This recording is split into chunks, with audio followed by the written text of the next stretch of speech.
चलिए हम देखते हैं साइंस के एनसीईआरटी क्लास 6 के 13 चैप्टर है। चैप्टर के नाम है चुंबकों द्वारा मनोरंजन। देखेंगे तो देखते हैं चुंबक कैसे खोजा गया। तो कहते हैं कि प्राचीन यूनान में एक गडरिया रहता था। उसका नाम मैग्नस था। वह अपनी भेड़ियों तथा बकरियों के झुंड को उसके पहाड़ों पर चराने के लिए ले जाता था। भेड़ों पर नियंत्रण के लिए वह अपने साथ एक छड़ी रखता था। छड़ी के एक सिरे पर लोहे की टोपी लगी हुई थी और एक दिन पहाड़ पर एक चट्टान के ऊपर से इस छड़ी को उठाने में उसे बहुत जोर लगने पड़ा। वह आश्चर्यचकित हुआ। चट्टान छड़ी को अपनी ओर आकर्षित करती रही और यह चट्टान एक प्राकृतिक चुंबक थी और इसने गडरिये की छड़ी की लोहे की टोपी को अपनी ओर आकर्षित कर लिया था। कहा जाता है कि इस प्रकार प्राकृतिक चुंबक की खोज हुई।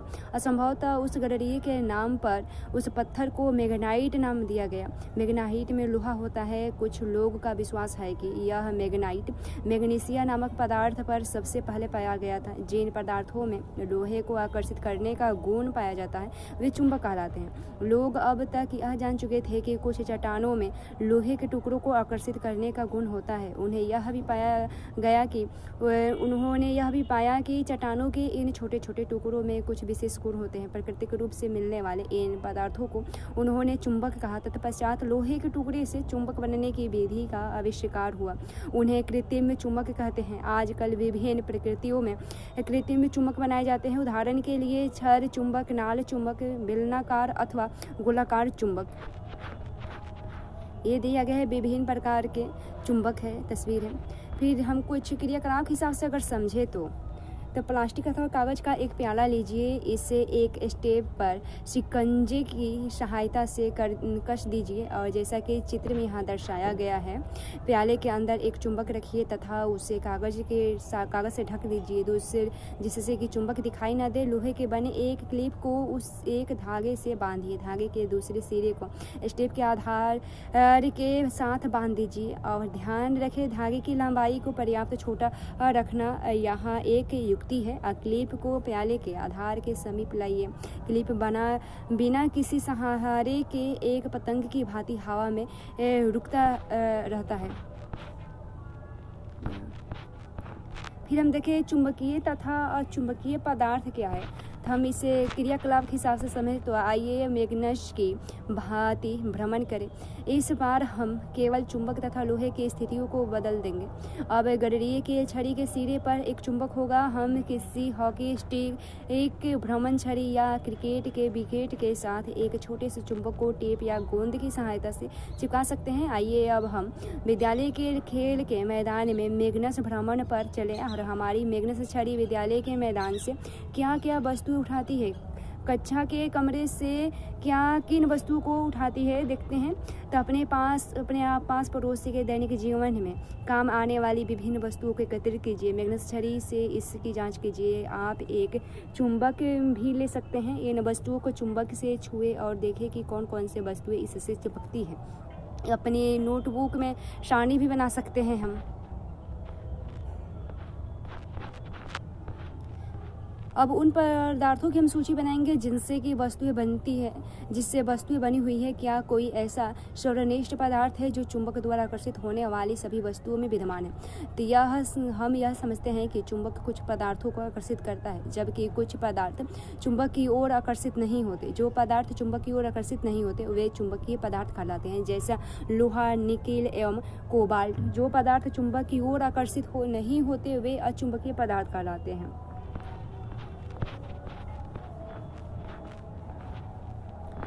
फिर हम देखें चुंबक के ध्रुव देखें तो हमने देखा कि मिट्टी में चुंबक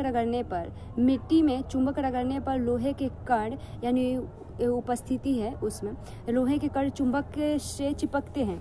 क्या आप चुंबक से चिपकने के ढंग में कुछ विशेषताएं देखते हैं। तो कुछ क्रियाकलाप के हिसाब से समझे तो एक कागज की सीट पर लोहे का बुरादा फैलाइए और इस सीट के ऊपर एक छड़ चुंबक रखिए। क्या आप देखते हैं कि क्या लोहे का बुरादा चुंबक के सभी स्थानों पर एक स्थान रूप से चिपकता है।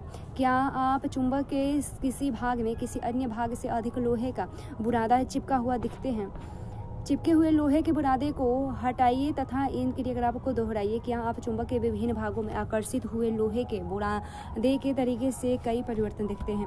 आप इस क्रियाकलाप को लोहे के बुरादे के स्थान पर पिन या लोहे के केले से तथा विभिन्न आकार के चुंबकों से भी कर सकते हैं। लोहे से चुंबक के बुरादे के चिपकने के ढंग का आरेख बनाइए।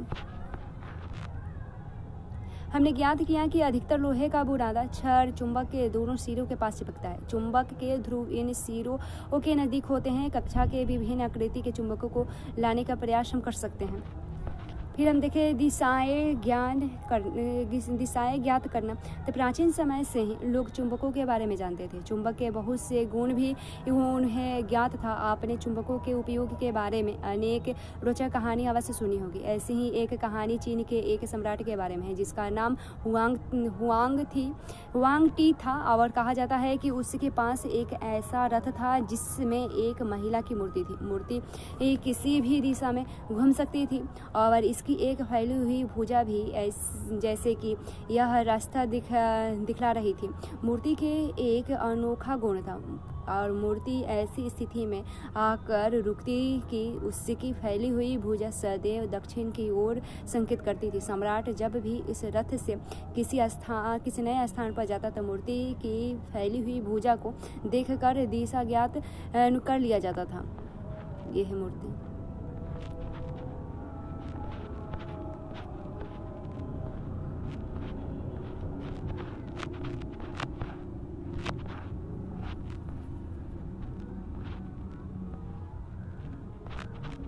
अगर हम कुछ क्रियाकलाप से हिसाब से अगर समझ लें तो एक छड़ अगर हम एक चुंबक लेते हैं तो इसके एक सिरे पर पहचान के लिए एक चिन्ह लगाइए और अब एक आधे को चुंबक के मध्य बिंदु से बांधिए जिसके लिए इसे एक लकड़ी के स्टैंड पर लटका दीजिए। यह सुनिश्चित कीजिए कि चुंबक प्रत्येक दिशा में स्वतंत्र पूर्वक घूम सके और इसे विराम अवस्था में आने दीजिए। चुंबक की विराम अवस्था में इसके दोनों सिरे की स्थिति दर्शाने के लिए धरती पर दो बिंदु चिन्हित कीजिए और इन बिंदुओं को एक रेखा से मिलाइए।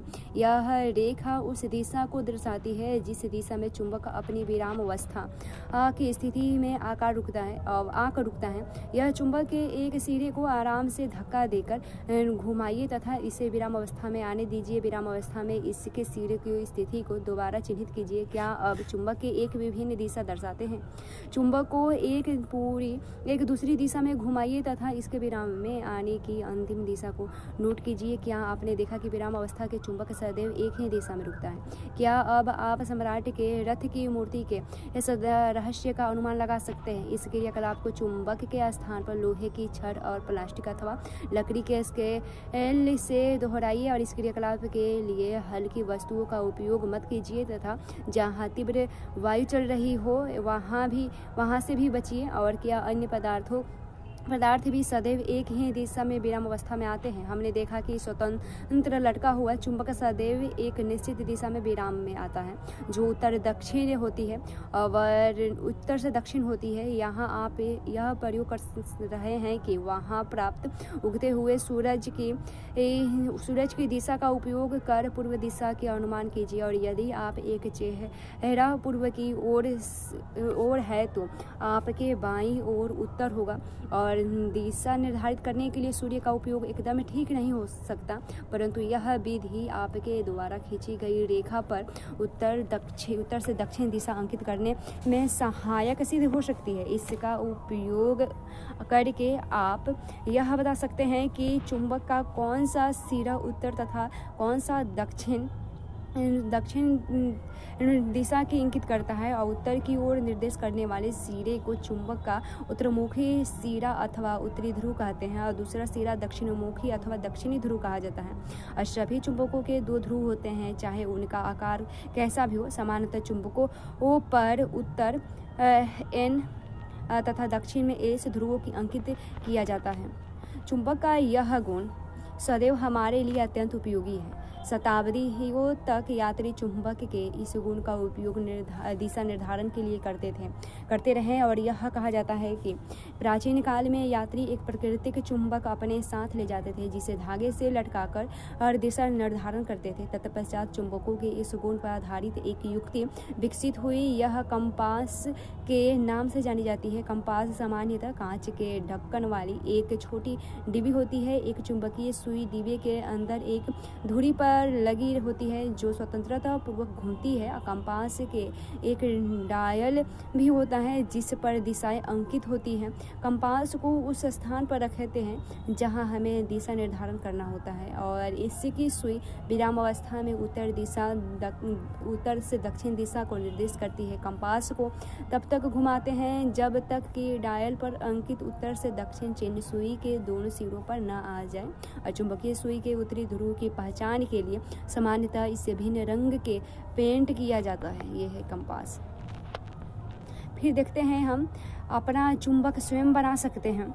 तो चुंबक बनाने की अनेक विधियां हैं, तो विधियां भी देख लेते हैं। तो आइए हम समतल विधि सीखें। लोहे का एक आयताकार टुकड़ा लीजिए, इसे मेज पर रखिए और अब एक छड़ चुंबक लीजिए तथा इसका कोई एक ध्रुव लोहे के छड़ के एक सिरे पर रखिए। चुंबक को बिना हटाए इस लोहे की छड़ के दूसरे सिरे तक ले जाइए। चुंबक को उठाइए तथा उसी ध्रुव को लोहे के टुकड़े के प्रारंभिक सिरे पर वापस ले जाइए। इसी प्रकार चुंबक को लोहे के छड़ के अनुदिश बार ले जाइए और इस प्रक्रिया को लगभग 30 से 40 बार दोहराइए और जांच कीजिए कि क्या लोहे की छड़ चुंबक बन गई है। इसके लिए कोई पिन अथवा लोहे का बुरादा इसके समीप लाइए और यदि यह चुंबक नहीं बना है तो इस प्रक्रिया को कुछ देर तक और जारी रखिए। ध्यान रखिए कि चुंबक का ध्रुव तथा इसे लोहे की छड़ पर रगड़ने की दिशा बदलनी नहीं चाहिए और आप लोहे की कुली, सुई अथवा ब्लेड आदि को भी इसी प्रकार चुंबक बना सकते हैं।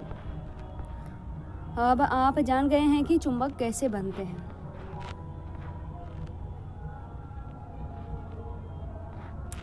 यहाँ देखते हैं एक और क्रियाकलाप है। छड़ चुंबक के उपयोग से लोहे की सुई को चुंबकित कीजिए और आप इसे किसी छोटी कॉर्क अथवा फोम के टुकड़े के निर्दिष्ट कीजिए। इसे पानी में भरे प्याले अथवा टब में तैराइए। यह सुनिश्चित कीजिए कि सुई पानी को न छुए। अब आपकी कंपास कार्य करने के लिए तैयार है। तैरती कॉर्क पर लगी इस सुई की दिशा नोट कीजिए। सुई लगी कॉर्क को विभिन्न दिशा में घुमाइए और जब बिना घुमाए कॉर्क तैरने लगे तो सुई की दिशा पुनः नोट कर सकते हैं और क्या कॉर्क का घूमना बंद होने पर सुई सदैव एक ही दिशा में घूमती है। देखते हैं चुंबकों के बीच आकर्षण तथा प्रतिकर्षण देखें। तो आइए चुंबकों से एक अन्य रोचक खेल खेलते हैं। दो छोटी खिलौने कारें लीजिए तथा उन पर ए तथा बी अंकित कीजिए। प्रत्येक कार के ऊपर लंबाई के अनुदिश रबर बैंड से एक चुंबक लगाइए और कार ए में चुंबक का उत्तरी ध्रुव अग्र भाग की ओर रखिए। अग्र कार बी में चुंबक विपरीत दिशा में रखिए। अब दोनों कारों को एक दूसरे के समीप रखिए। क्या कारें अपने स्थान पर रहती है, क्या कार एक दूसरे से दूर जाती है, क्या कारें एक दूसरे की ओर चलकर टकराती हैं। अब खिलौने के कारों को एक दूसरे के समीप इस प्रकार रखिए कि कार ए का पश्च अनुभाग कार बी के अग्रभाग के सम्मुख रहे। क्या ये पहले की तरह चलती है? जिस दिशा में अब कारें चलती है उनसे नोट कीजिए और अब कार ए को कार बी के पीछे रखिए। प्रत्येक स्थिति में उनके चलने की दिशा हम नोट कर सकते हैं। अब कार बी का पश्चिम भाग कार ए के पश्चिम भाग की ओर रखकर इस क्रियाकलाप को दोहराइए और प्रत्येक स्थिति में अपने क्षण लिखिए। और इस क्रियाकलाप से हम क्या देखते हैं? क्या दो समान ध्रुव परस्पर आकर्षित या प्रतिकर्षित होते हैं? असमान ध्रुव क्या करते हैं? परस्पर आकर्षण या प्रतिकर्षण। चुंबकों का यह गुण एक चुंबक को लटकाकर तथा एक दूसरे चुंबक के उत्तरी तथा दक्षिण ध्रुव को एक एक कर इसके समीप लाकर भी देखा जा सकता है। कुछ चेतावनी हम देखें, यदि चुंबक को गर्म किया जाए, हथौड़े से पीटा जाए या ऊंचाई से गिराया जाए तो वह अपने गुण खो देते हैं। यदि चुंबकों का उचित रख रखाव न हो तो यह भी समय के साथ क्षीण हो जाते हैं। छड़ चुंबकों को सुरक्षित रखने के लिए उनके जोड़ों के समान ध्रुवों को आसपास रखा जाना चाहिए। इन चुंबकों को लकड़ी के टुकड़े से पृथक करके इनके सिरों पर नरम लोहे के 2 टुकड़े लगाने चाहिए। नल चुंबक का भंडारण करने के लिए इसके ध्रुवों के समर्पण में लोहे का एक टुकड़ा रखना चाहिए। अपने चुंबक को cassette, mobile, television, music system, CD तथा कंप्यूटर से दूर रख सकते हैं।